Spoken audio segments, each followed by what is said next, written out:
strive for this idealistic, kind of very, perfectionized personification of aesthetic in life that is all materialism. And what are those people's lifestyles like in their spare time? They spend a majority of their life floating through life off of resources that give them a cushy bubble of free time on their hands. And ironically, they live kind of the same way that the fucking working class does. It's just a working class usually turns to fucking the issues that undertale and underpin, keeping them stuck there after being fucking put through a process of being milked for all they're worth. That's what the upper echelons of society and civilization do in their fucking free time. And you're taught that decadent opulence and the abusing of your fucking body is what to strive for. Our entire system in society and civilization is an inversion of everything good and everything just. We don't live in a just civilization and society. The way people treat me and behave around one another, that is exposing the level of social engineering and conditioning to, like, how weaponized human ideals in the human mind and human behavior can cognitively create a fucking pressure chamber to push and goad everybody in the same unilateral direction. You get punished for being slightly different or not to criteria of circumstances that are literally biologically unachievable. I cannot break my fucking bones and grow an additional 5 or 6 inches. The dudes smashing their fucking faces with a hammer to cause migraine. That's the stupidest fucking thing I've ever heard of. And I know I'm like a little bit baby faced. I honestly look in a mirror sometimes and I don't really see youth. I see aging and knowing the fact that I'm going to get old. I'm going to look, like an old man one day. And I've just come to accept that. And the circumstance of why I find that a fucking reasonable and rational thing is A, it's natural, and I grew up around old people predominantly for a majority of my life. I believe in aging with grace. Just accepting your youth, diminishes on this world. And it's supposed to. There's something nice about being fucking marked with a look of old age, and I know this society does not worship and idolize old age or reaching old age and is obsessed with youth because it's afraid of fucking the fact that everything decays and dies. And it's ironic because everything in our system is basically set up to worship and idolize entropy and sell you the illusion of youth and beauty, which is all aesthetic. Your genetics deal you a certain level and degree of cards, and then you get judged for things that are completely out of your hands. That's so fucking delusional. But it's a societal norm. Like, it's clowny.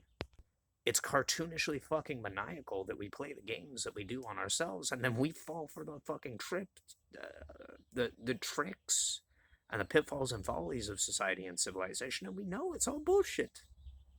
Majority of the fucking time. And smear your face with this carcinogenic fucking aluminum filled stucco and plaster and parade around like a fucking Egyptian pharaoh. I do that to a level and degree. I wear fucking, face paint and costume makeup in wrestling and stuff like that for fun. But it's because I'm a fucking clown and I'm accepting of the fact that I'm a clown. Most people walk around caked every day in more bullshit than what I wear in a single fucking 15-minute bout in a ring. And to them, that's normal. I see a world of very fucking elegantly and poetically dressed clowns. And do you know where that tradition comes from? It actually comes from kind of embalming traditions from certain, continuities of historic places. Egypt is a good example. I think Egypt and Rome fit the bill of what the modern civilization is perfectly. We live in a technologically advanced version, like a Stargate version of Egypt and Rome. Yeah, makeup was used in embalming processes to make the dead look more beautiful. It was a beautification of the dead. And everything in the detail of makeup, you use blue and shit like that. Girls, around the eyes and plush red lips. When a body decays, I don't know if some of you know this, but when a body decays, it exhibits those same traits and attributes. A little uncanny valley. There are things hidden in plain sight in our civilization that I go into, and I'm not going to get woo-woo with this video, but that we do, or we don't know what historically it came from, its origin point and its tradition, and a lot of the things that we do are rooted in very dark things. I read when I began to explore kind of like deeper philosophical and spiritual ideas and started getting into a little bit of psychology. Humans are afraid of their own shadow and, fear the idealized aspect of death, which we personify as something dark, even though it's completely natural. We personify lives built around kind of the illusory concept of our finite lives, that essentially we are striving towards and building our civilizations the way we do to act as a kind of fucking temporary heaven on earth. And it's a mere reflection of our ideals of an afterlife. We strive to achieve in life what we personify and identify as existence after death. When I was learning about clowns, which my whole story with fucking clowns is an ironic, corny thing, I was traumatized a little bit by watching movies like It and The Exorcist at a super young age that was way too fucking early for any child to see.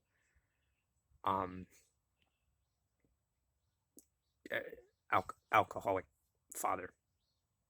I'm over that kind of shit right now, and I have a completely different understanding of clowns. But what I learned from the earliest traditions and backgrounds of, clowns and where that started, there's some influences that claim like clowns and shit like that are demonic, and I can attribute that to a level and degree of, like a clown is a healthy dose of insanity. A little spark of insanity, definitely. A touch of madness. Yeah, I think you have to be. And that ironically keeps you kind of sane in a world like this. I think more or less of what it is it's an unbridled, untethered, untapped fucking imagination that makes a clown. But a clown, from the oldest traditions, came from, things like shaman and witch doctors, and that kind of like elder aspect. That was a person who peered beyond the veil of death and saw the nature of reality, and the illusion fucking broke for them.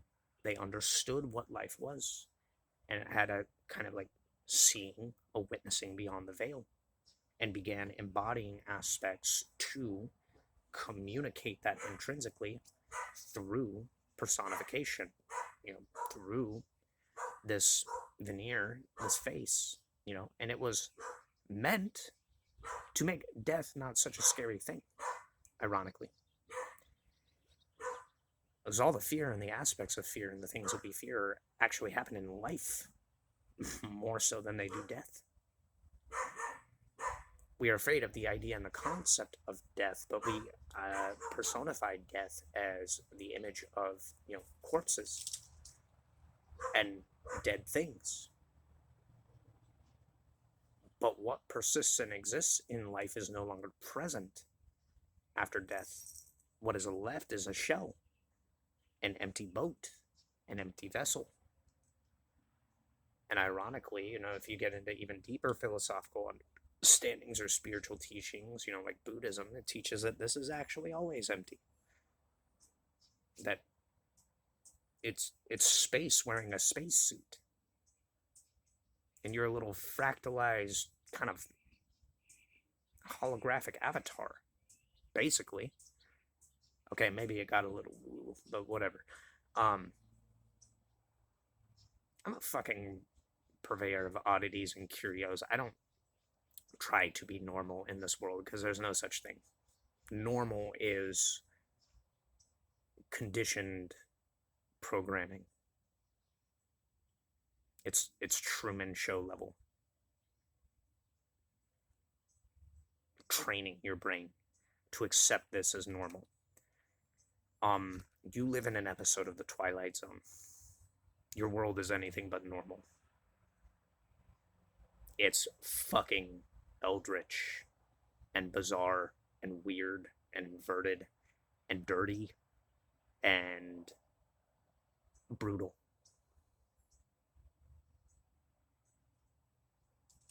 And it tries to train you into a condition of despairing over the circumstance of having to exist in a world that literally is set up to fuck with you. Fucking use and abuse you. It's anything but normal. You exist on a fucking brutalistic spaceship built around the Earth like a containment facility for this species to be used as a tool. Why not despair? Well, if you learn that circumstantially or you catch on to the game, then you kind of like fucking untether your mind from the circumstance of trying to rely and depend on a world that is constantly built to essentially sabotage you. And circumstantially, you stop letting external factors determine who you are, because you're conditioned to identify your circumstance with the external world. So if I'm poor, well, I am poor. If I am rich, I am rich. If I am a worker, I am a worker. You're taught to identify with the environment around you, the artificial environment, not a real environment.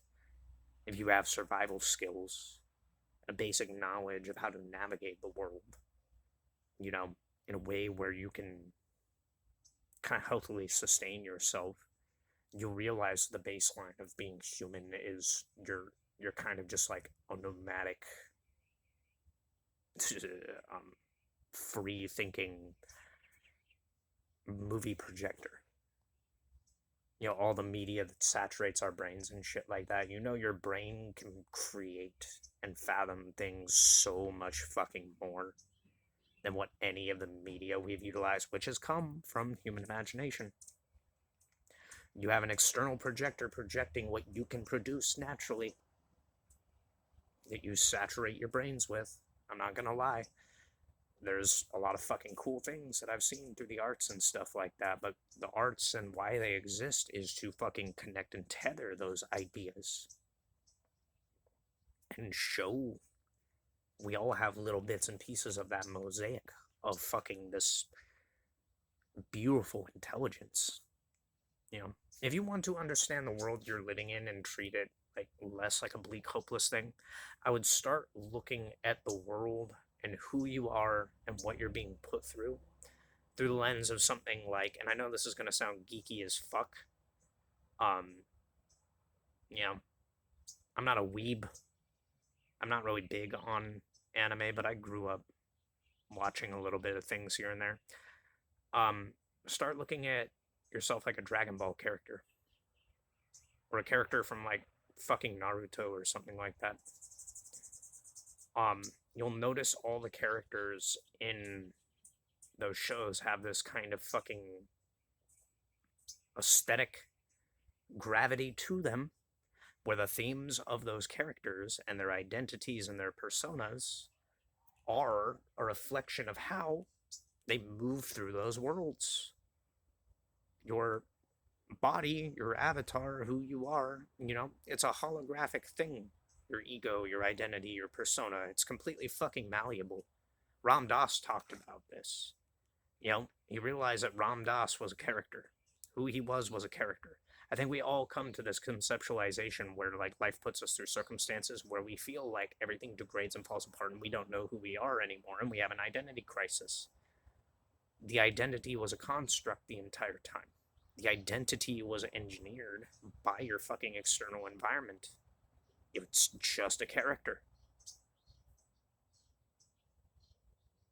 It's a malleable thing.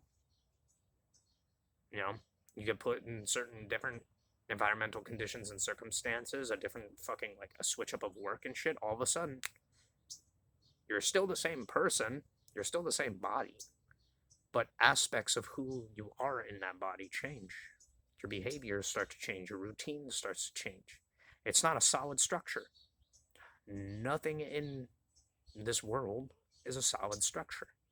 It's entirely malleable. It's your brain that creates and produces, either through pathologies and identifying with the external world, that ends up steering you into your conditioned beliefs, or you steer that. It's a two-way mirror. You always have the choice to kind of see through that and decide and determine for yourself, you know, what truly is of value and substance to you. I honestly think the smartest and the most fucking ahead of the game people on this world are those Buddhist monks walking for peace. Because they are not participatory in the game while still participating in the game. But they are basically embodying the most fucking, you know, resilient, beautiful, fucking walk through life with a message that is wholly and totally needed in this world right now about finding peace and being in a modality of peace with the circumstances of life. That life is always constantly changing and shifting, and the dynamics of life are, you know, not meant to be comfortable, but that doesn't define and categorize life as just a hopeless thing. The nihilism trap in this world right now. You know, why does the world feel like it's crumbling and falling apart? Well, to a level and degree it is. When humanity can no longer fucking hold its own sanity together, of course the fucking external environment and the structures of the external environment start to like crumble and the fail safes get activated.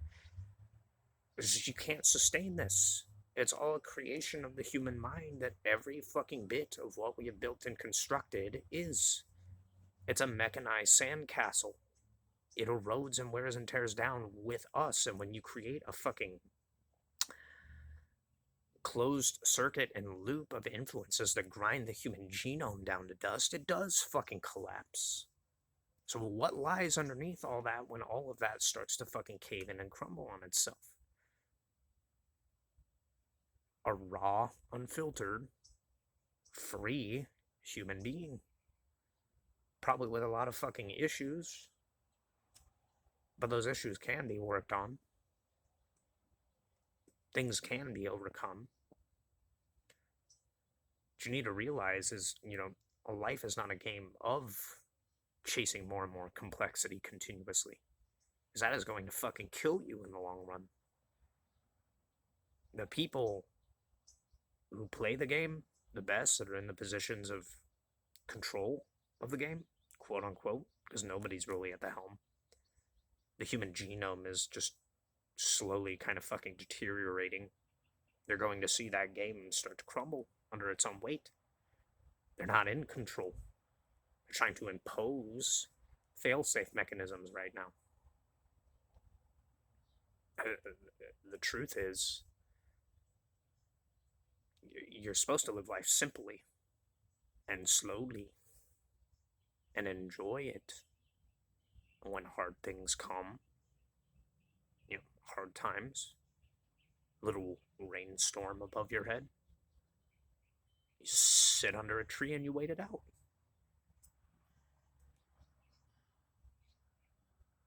You can't control the conditions of the external factors in the world, but what we always have a semblance of control over is learning how to navigate the internal factors, so that working through the external factors becomes less of a fucking black hole sucking us in to identifying with all this and more an emanation of our own ability and attentions onto this. And that changes the dynamic of the entire game and how it's set up. I wouldn't worry too much about the social game and the societal game, because everybody's doing the same thing. They're pointing their fingers at one another and calling one another losers. We're all losers. I'm a loser, you're a loser. The game's set up to make you lose. But once you accept that, what is a loser? A loser is somebody who basically travels fun and fancy free through the game without a care in the world. What's everybody chasing? Yeah. Fucking morons. Every single one of us. It's like that quote by Rocket Raccoon in the fucking first Guardians of the Galaxy. A bunch of fucking idiots standing around feeling sorry for ourselves, or something along the lines of that. That's all. That's all it is. Don't play into the game. In this lifetime, just enjoy the process of being yourself. And stop caring what people fucking think. It does you no good to care what people think in this life, because it's vacuous. And it's not moving it. Look at the level of fucking discord and devastation and what it's moving in the direction of, where even love is a job application. That's not love. That's fucking weaponized. That's weaponized thinking, trying to manipulate a perfect condition or the ideal of a perfect semblance of a perfect relationship. That shit, absolutely fucking toxic, will not bring those people happiness, even if they get the perfect fucking tastes and aesthetics out of a human being that they want, you know, and they get what they want out of it, because money can buy perfect everything in this world. It all deteriorates over time. You don't think those people aren't going to have health problems over time? You don't think those people are going to encounter troubles? Well, the world tests itself. It tests everyone. I wouldn't worry about getting what you want in life. I would strive for learning what you need in life that's quintessential, and learning to enjoy what you have instead of worrying what you don't have, trying to get what you don't have.